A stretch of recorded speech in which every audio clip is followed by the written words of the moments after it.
Physics professor Michio Kaku is one of the world's most recognized scientific experts. He joins us in the studio this morning. Good morning. Morning. This is good news, right? We can almost break out the champagne bottles. The moment of truth is arriving. This weekend will determine almost everything. All right, let's talk a little bit. We have a wonderful animation setup. This is the mothership, as it were. And what does it drop down into the Gulf of Mexico here?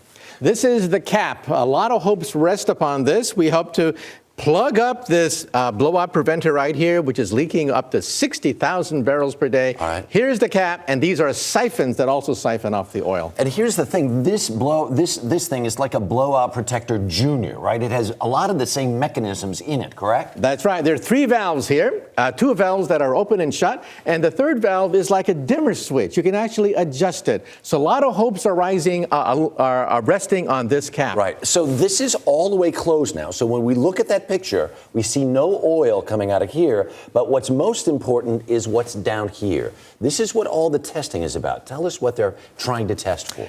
The worst case scenario is that by sealing this up, it puts pressure down here and you can burst a pipe. Right. These pipes were damaged by the original explosion 3 months ago. They're damaged. And if one of these things rupture, you could have mini leaks all over the place. That's the nightmare scenario. The nightmare scenario being if there really is a rupture down here, you could have a crack in the seabed, literally. Well, there were tons and tons of cement poured down into there. It could be leaking all over the place. That's right. You could end up with a larger disaster than they have right now. Irreversible damage. You could be even worse than where you first left off. Remember, the pressure here is enormous, 8,000 pounds per square inch. Take a Mack truck, and put it on every square inch of the pipe. That's the pressure inside. Man, it's kind of hard to fathom. Fathom is kind of a good word because you're talking about 5,000 feet below the surface, 8,000 pounds per square inch coming up this way, all this pressure down here, phenomenal low temperatures and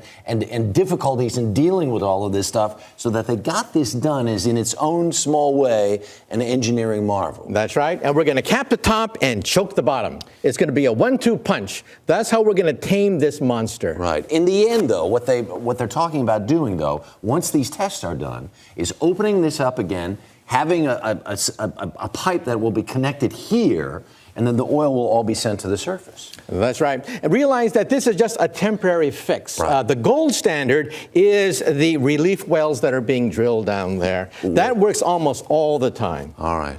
Professor Kaku, thank you very much for joining us this morning. We do appreciate it, and it's nice to have a little good news for a change. That's right. My pleasure. All right.